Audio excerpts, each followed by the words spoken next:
اس episode کے آغاز میں آپ دیکھیں گے مراد خان نے جو خط ہما خاتون کے لیے لکھا تھا وہ خاتمہ آ کر حلیمہ خاتون کو دے دیتی ہے۔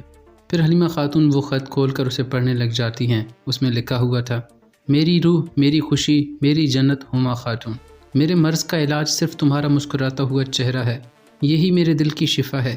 اپنے بیٹے محمد خان کے قصے پوری دنیا کی طرح میں نے بھی سنا ہے۔ اب میں تمہارا منتظر ہوں کہ کب آ کر برسا تم میرے دل کو سکون پہنچاؤ گی۔ یہ خط پڑھنے کے بعد حلیمہ خاتون کہتی ہیں وہ ہما کو یہاں پر بلا رہے ہیں، مجھے مزید کتنا نظر انداز کیا جائے گا، یہ کہہ کر وہ غصے سے اس خط کو آگ میں پھینک دیتی ہے۔ یہ دیکھ کر وہ لڑکی کہتی ہے، یہ آپ نے کیا کر دیا سلطانہ، اب میں سلطان مراد سے کیا کہوں گی؟ حلیمہ خاتون کہتی ہیں جب ہما خاتون وہاں پر سلطنت کے مزے لوٹ رہی تھی تو یہاں مراد خان کے زخموں کا علاج میں نے کیا۔ وہ اپنے مرحوم بیٹے علاؤالدین کے غم میں مبتلا تھے تو اس کے ساتھ میں تھی، اب نکل جاؤ یہاں سے۔ یہ سن کر وہ لڑکی وہاں سے چلی جاتی ہے۔ یہاں سلطان محمد ایک خنجر پر کچھ پتھروں کو نقش کر رہا تھا۔ اسی دوران شہاب الدین اجازت لے کر وہاں پر آ جاتا ہے اور کہتا ہے، میرے سلطان، آپ نے ہمیں یاد کیا؟ سلطان محمد کہتا ہے، بیٹھ جائیں لالا، بیٹھ جائیں، مجھے شرمندہ نہ کریں کہ میں نے اپنے استاد کو کھڑا کیا۔ یہ سن کر شہاب الدین وہاں پر بیٹھ جاتا ہے۔ سلطان محمد کہتا ہے کہ آپ جانتے ہیں کہ ہیرا جڑنے کے کیا اصول ہوتے ہیں؟ شہاب الدین کہتا ہے، آپ ہی بہتر جانتے ہیں میرے سلطان۔ محمد کہتا ہے، مختلف آلات پر مختلف پتھر لگائے جاتے ہیں۔ پھر وہ ایک پتھر دکھاتے ہوئے کہتا ہے، یہ ہے یاقوت، بہادری اور فتح کا پتھر، بالکل آپ کی طرح لالا، آپ نے مجھے بہت کچھ سکھایا ہے، مجھے آپ کی قدر ہے، لیکن میرے خیال سے آپ کی صلاحیتوں کو ظاہر کرنے کے لیے ایک اور جگہ ہے، لیکن جہاں پر میں آپ کو بھیجوں گا وہ مشکل ذمہ داری ہوگی۔ شہاب الدین کہتا ہے، جیسا آپ چاہیں میرے سلطان۔ سلطان کہتا ہے، آپ کو فوج کی قیام گاہ جانا ہوگا۔ شہاب الدین کہتا ہے، اس کے پیچھے آپ کا کیا مقصد ہے میرے سلطان؟ سلطان کہتا ہے، میں معلوم کرنا چاہتا ہوں کہ محاصرے کے بارے میں فوج کیا سوچتی ہے۔ شہاب الدین کہتا ہے، فوج کی قیادت تو جاندار علی کے پاس ہے، اس فیصلے کے پیچھے آپ کا کیا مقصد ہے؟ یہ سن کر سلطان کھڑا ہو جاتا ہے اور وہ خنجر شہاب الدین کو دے دیتا ہے، جس کے بعد وہ کہتا ہے، درست پتھر کو درست ہتھیار پر لگائیں۔ یہاں کا راجہ علاؤالدین کی قبر کے پاس موجود تھا۔ اسی دوران سلطان مراد بھی وہاں پر آنے لگتا ہے۔ یہ دیکھ کر راجہ مالی سے پوچھتا ہے، کیا مراد خان روز یہاں پر آتے ہیں؟ عظیم سلطان مراد خان نے اپنے بیٹے کی وفات کے بعد تخت و تاج کو چھوڑ دیا، وہ ضرور روز یہاں پر آتے ہوں گے۔ اسی دوران مراد خان قبر کے قریب آ جاتا ہے اور آپ دیدہ ہو جاتا ہے، جس کے بعد وہ کاراجہ کی طرف دیکھتے ہوئے کہتا ہے، کاراجہ، ابھی تک تو تمہیں دارالحکومت کے لیے روانہ ہو جانا چاہیے تھا، تم یہاں پر کیا کر رہے ہو؟ یہ سن کر کاراجہ کہتا ہے، میں نہیں سمجھا میرے سلطان۔ مراد خان کہتا ہے، میں نے تمہاری طرف ایک خط بھیجا تھا، اسے لے کر تم ابھی تک روانہ کیوں نہیں ہوئے؟ کاراجہ کہتا ہے، مجھے تو کوئی خط نہیں ملا۔ یہ سن کر مراد خان غصے میں آ جاتا ہے اور کہتا ہے، حلیمہ۔ یہاں ہما خاتون کی خادمہ ان کے پاس آ جاتی ہے اور علیانی کے بارے میں ساری معلومات انہیں مہیا کر دیتی ہے، جس کے بعد وہ ایک کنویں کے قریب آ جاتی ہیں جہاں پر ساری لڑکیاں موجود تھیں اور پانی بھر رہی تھیں۔ ہما خاتون کہتی ہیں، میں لمبے سفر سے آئی ہوں لڑکیوں، میں دیکھ رہی ہوں کہ آپ سب قطار میں ہیں، آپ لوگوں کی اجازت ہو تو میں پانی پی سکتی ہوں؟ یہ دیکھ کر علیانی ان کے پاس آ جاتی ہے اور کہتی ہے، آپ سفر سے آئیے، آپ بیٹھ جائیں، میں آپ کو پانی پلاتی ہوں۔ جس کے بعد علیانی انہیں پانی پلانے لگتی ہے اور کہتی ہے، آپ سفر سے آئے ہیں، آرام سے پانی پیے، پانی ٹھنڈا ہے۔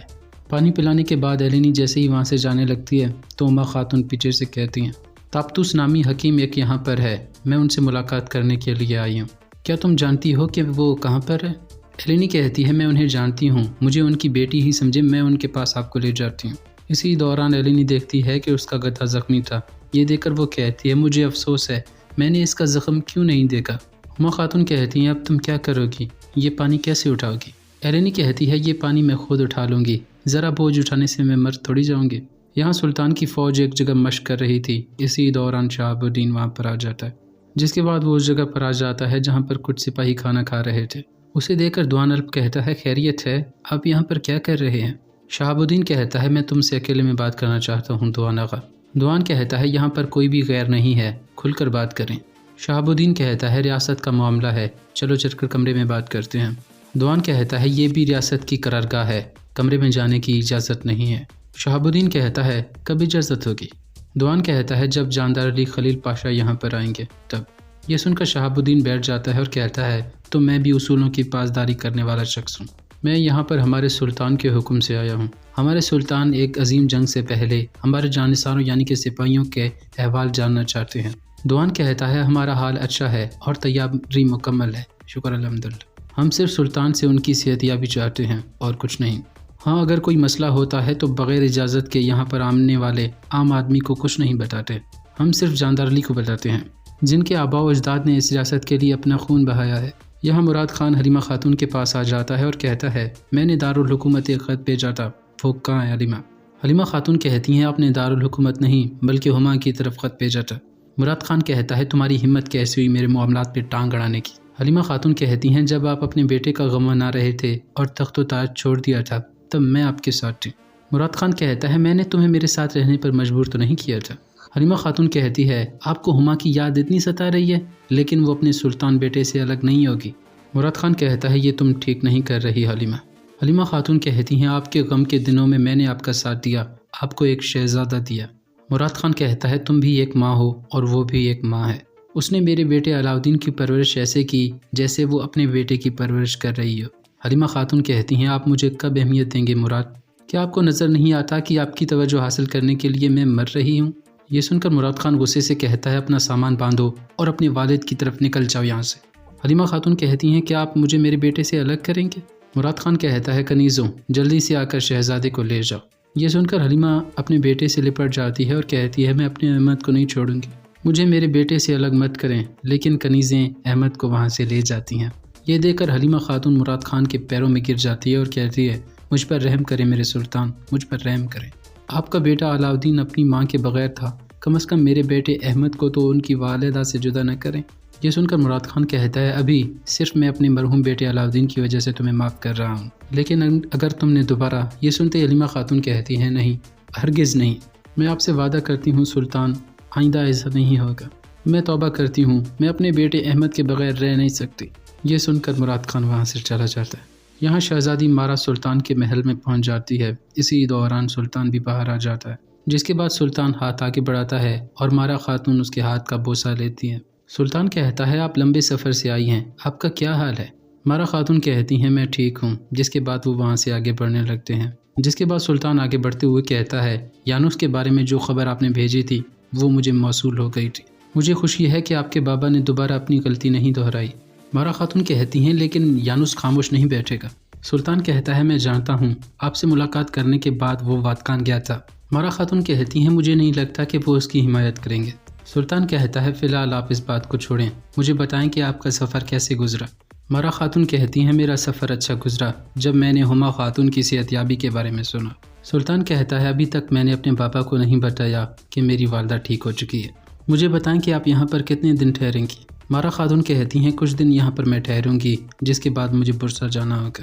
آپ تو حلیمہ خاتون کو جانتے ہیں، وہ مجھے نہیں چھوڑے گی۔ سلطان کہتا ہے والدہ آپ کو دیکھ کر خوش ہوگی۔ مارا خاتون کہتی ہیں لیکن اب وہ کہاں ہے؟ یہاں ہما خاتون ایلینی سے کہہ رہی تھی اس کا زخم تو ایک طرف ہے، دوسری طرف سامان رکھ دو۔ ایلینی کہتی ہے نہیں، یہ جانور بھی خدا کی مخلوق ہے، ان کا خیال رکھنا ہمارا فرض ہے، اگر میں اس پر بوجھ ڈالتی ہوں تو اسے تکلیف ہوتی ہے اور یہ مجھے بتا بھی نہیں پاتا، تھوڑی تکلیف میں ہی اٹھا لیتی ہوں تاکہ کل خدا کو اپنا منہ دکھا پاؤں۔ ہما خاتون کہتی ہیں تم ٹھیک کہہ رہی ہو بیٹی، اللہ کو ہر جان عزیز ہے، تھوڑی دیر بیٹھ جاؤ، تم تھک گئی ہوگی۔ جس کے بعد ایلینی کو کچھ جڑی بوٹیاں نظر آتی ہیں تو وہ ان جڑی بوٹیوں کو چننے لگ جاتی ہے اور کہتی ہے ان جڑی بوٹیوں سے جانور کا درد کم ہوگا۔ ہما خاتون کہتی ہیں میں نے تم سے کہا کہ تم بیٹھ جاؤ، لیکن تم نے اپنے لیے ایک اور کام ڈھونڈ لیا، ماشاءاللہ تمہیں جڑی بوٹیوں کو بھی کافی پہچان ہے۔ ایلینی کہتی ہے مجھے تاتیوس آفندی نے یہ سکھایا ہے، ان کا کہنا ہے کہ اب میں کافی ماہر بن چکی ہوں۔ کیا آپ تاتوس آفندی کی مہارت کا سن کر یہاں پر آئی ہیں؟ ہما خاتون کہتی ہیں نہیں، میں تمہاری مہارت کا سن کر یہاں پر آئی ہوں، میں نے تمہاری مہارت کا اندازہ اس رومال سے لگا لیا تھا جو کل شام تم نے ایک بہادر کے ہاتھ پر باندھا تھا۔ ایلینی کہتی ہے معاف کیجیے گا، لیکن آپ کو کیسے معلوم ہوا کہ کل یہاں پر کون آیا تھا؟ ہما خاتون کہتی ہیں کیونکہ وہ میرا بیٹا تھا۔ یہ سن کر ایلینی کہتی ہے معاف کیجیے گا سلطانہ، میں نہیں جانتی تھی کہ آپ کون ہیں، ورنہ میں… ہما خاتون کہتی ہیں تم ایک قابل، رحم دل اور مہذب لڑکی ہو، میں تمہیں دارالحکومت لے جانا چاہتی ہوں۔ ایلینی کہتی ہے آپ کی پیشکش سر آنکھوں پر، لیکن میں اپنے آفندی کو اکیلا نہیں چھوڑ سکتی۔ ہما خاتون کہتی ہیں اگر تم راضی ہو تو حکیم صاحب کے لیے بھی ہم کوئی انتظام کر لیں گے۔ یہاں دوان آ کر سارا معاملہ جاندر علی اور اسحاق پاشا کو بتا لیتا ہے۔ اسحاق کہتا ہے اس نوجوان سلطان کو دیکھو، شہاب الدین کو ہمارے پیچھے لگا دیا۔ جاندر علی کہتا ہے نہیں، مسئلہ شہاب الدین نہیں ہے۔ اسحاق کہتا ہے تو پھر مسئلہ کیا ہے؟ جاندر علی کہتا ہے محمد جانتا ہے کہ فوج میرے ساتھ جب تک مخلص ہے تب تک قسطنطنیہ کو فتح کرنے کا خواب اس کا خواب ہی رہے گا۔ اسحاق پاشا کہتا ہے دوان آقا تم اس کے بارے میں کیا کہتے ہو؟ دوان الب کہتا ہے شہاب الدین کی آنکھوں میں ذرا برابر بھی خوف نہیں تھا، لگتا ہے کہ اس کی پشت پناہی کی جا رہی ہے۔ میں کہنا تو نہیں چاہتا لیکن شہاب الدین وزیر اعظم بننا چاہتا ہے۔ یہ سن کر جاندارلی ہکا بکا رہ جاتا ہے کیونکہ وزیر اعظم تو وہ ہے۔ یہاں ہما خاتون الینی کو حرم میں لے آتی ہے اور کہتی ہے یہ ایک خاص باغیچہ ہے، یہاں مردوں میں صرف سلطان یا پھر چھوٹے شہزادے ہی آ سکتے ہیں، باقی یہ خواتین یا تو خادمہ یا خدام کی بیویاں ہیں۔ حرم میں سب کو کوئی نہ کوئی ذمہ داری دی جاتی ہے، یہاں پر سب لوگ سارا دن مصروف رہتے ہیں یا پھر وہ کوئی نہ کوئی علوم سیکھتے رہتے ہیں۔ یہ سن کر الینی کہتی ہے کس قسم کا علم؟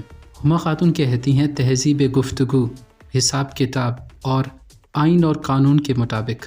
ہر کوئی اپنے قابلیت کے مطابق سیکھتا رہتا ہے، یہاں پر گانا بجانا بھی سکھایا جاتا ہے، تمہیں یہاں پر حکمت اور طب سکھائی جائے گی۔ جس کے بعد وہ ایک خاتون کے پاس آ جاتی ہے اور کہتی ہے وسیلہ یعنی کہ دائی خاتون، یہ ہے الینی جس کے بارے میں نے آپ کو بتایا تھا۔ یہ سن کر وسیلہ انہیں خوش آمدید کہتی ہے۔ ہما خاتون کہتی ہیں میں اس کی ضمانت دیتی ہوں کہ الینی ایک قابل بچی ہے، میں چاہتی ہوں کہ حکمت اور طب میں آپ کی طرح یہ ماہر بن جائے۔ وسیلہ کہتی ہے آپ کا حکم سر، آنکھوں پر، ہم اس سکھائیں گے۔ ہما خاتون کہتی ہیں میری تمام دوائیاں بھی اسے دے دینا، اب یہ میرا علاج کرے گی، اللہ کے بعد اب میں اسے آپ کے امان میں دیتی ہوں۔ یہ کہہ کر وہ وہاں سے چلی جاتی ہیں۔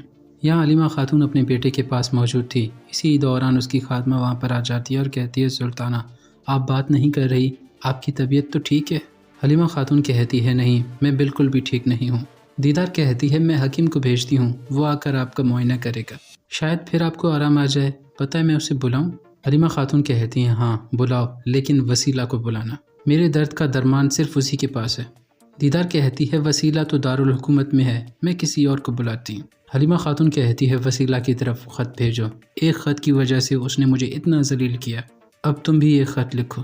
یہ سن کر دیدار کہتی ہے اگر اس مرتبہ سلطان مراد کو خبر ہو گیا تو ہم دونوں۔ یہ سن کر حلیمہ خاتون کہتی ہیں خاموش، جیسا میں نے کہا ہے ویسا کرو، وسیلہ سے کہو کہ میں نے اس پر جو بھی احسان کیے ہیں اب انہیں چکانے کا وقت آ چکا ہے۔